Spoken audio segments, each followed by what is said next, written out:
Fatou m'a précédé, vraiment, elle a dit vraiment tout ce qui est l'essentiel. Alléluia. Peut-être je ne pourrais que compléter ce que notre chère maman a dit par rapport à ce thème.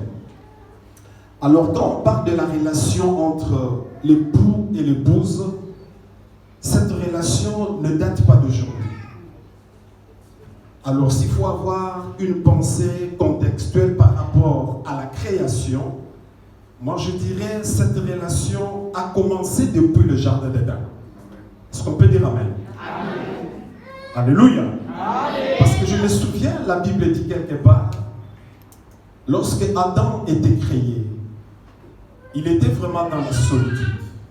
Bien qu'il avait tout dans le jardin, mais il était vraiment déchiré par une solitude incroyable. C'est alors que Dieu, dans sa façon de voir les choses, il s'est dit non, il n'est pas bon que l'homme soit. Ah, mais vous êtes là ou non? Apparemment, je sens qu'il y a plein de célibataires dans la salle. Parce que s'il y avait plein de maris, ils allaient me donner rapidement la réponse. Alors Dieu avait constaté la solitude d'Adam. Dieu a dit, il n'est pas bon que l'homme soit seul. Ça commence à venir, que Dieu soit loué.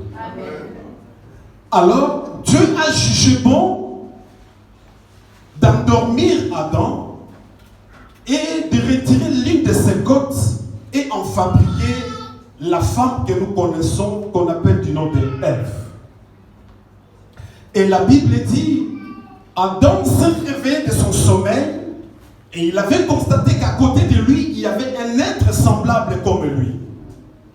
Et automatiquement, moi je le dirais, la solitude d'Adam était partie. Et Adam est entré automatiquement dans une relation qu'il ne s'attendait pas et qu'il ne connaissait pas avant. Alors cette relation a commencé depuis le jardin d'Éden. Alléluia. Amen. Alléluia. Amen. C'est pour te dire, cela ne date pas d'aujourd'hui. Quand tu te vantes, même moi je veux me marier, non, tu ne seras pas le premier marié ou la première mariée. Tout a déjà commencé quelque part. Et c'est depuis le jardin d'Éden. C'est alors que l'homme et la femme, ils ont commencé à mener une vie paisible ensemble.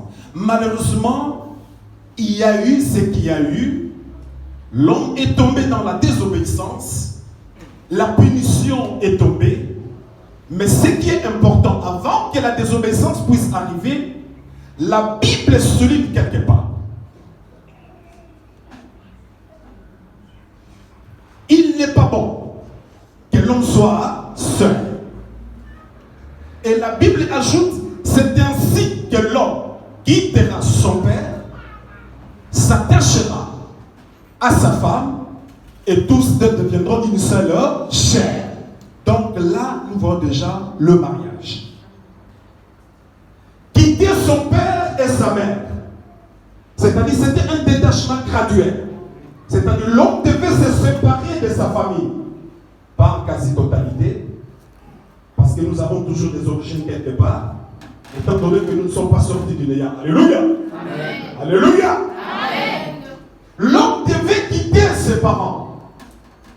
C'est-à-dire qu'il devait se détacher de tout ce qui est peut-être amis, arrière-parents, maintenant esprit à bien.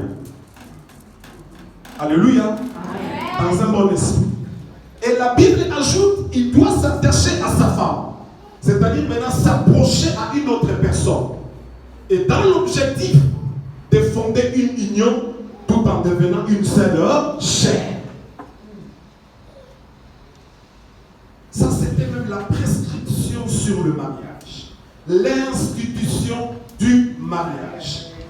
Bien-aimés dans le Seigneur, quand nous parlons du mariage, c'est déjà une relation, c'est déjà une alliance qui se crée entre deux personnes. C'est un contrat qui se fait, une relation qui doit perdurer dans le temps. Et quand nous parlons du mariage, il y a déjà une responsabilité. Amen. Alléluia. Amen. Il y a une responsabilité. Je bénis Dieu parce que tout à l'heure, quand maman a parlé,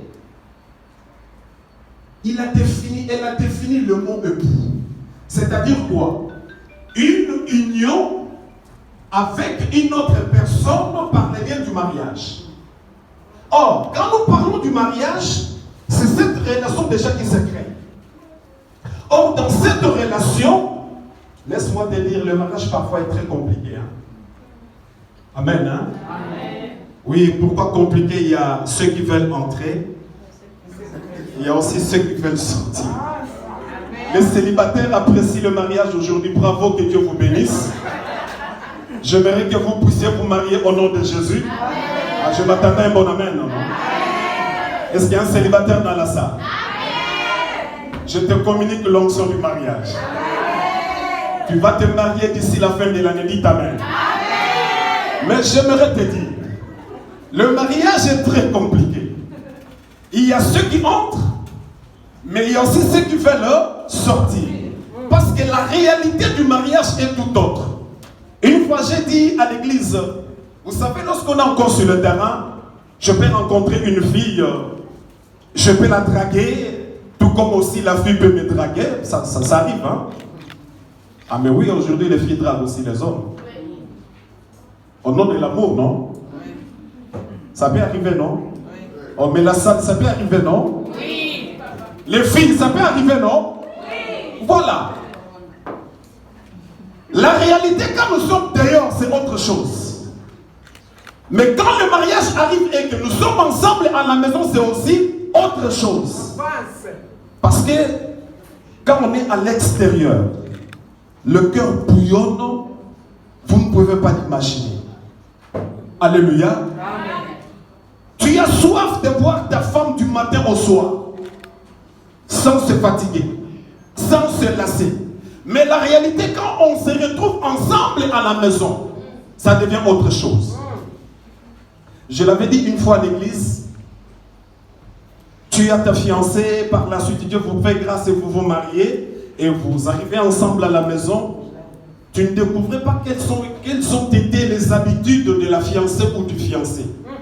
Mais quand vous arrivez ensemble à la maison, là tu commences maintenant à découvrir comment ta femme mange. Quand vous étiez à McDo, elle mangeait ironiquement, peut-être un petit morceau de pain, elle te dit ça suffit. Mais quand vous arrivez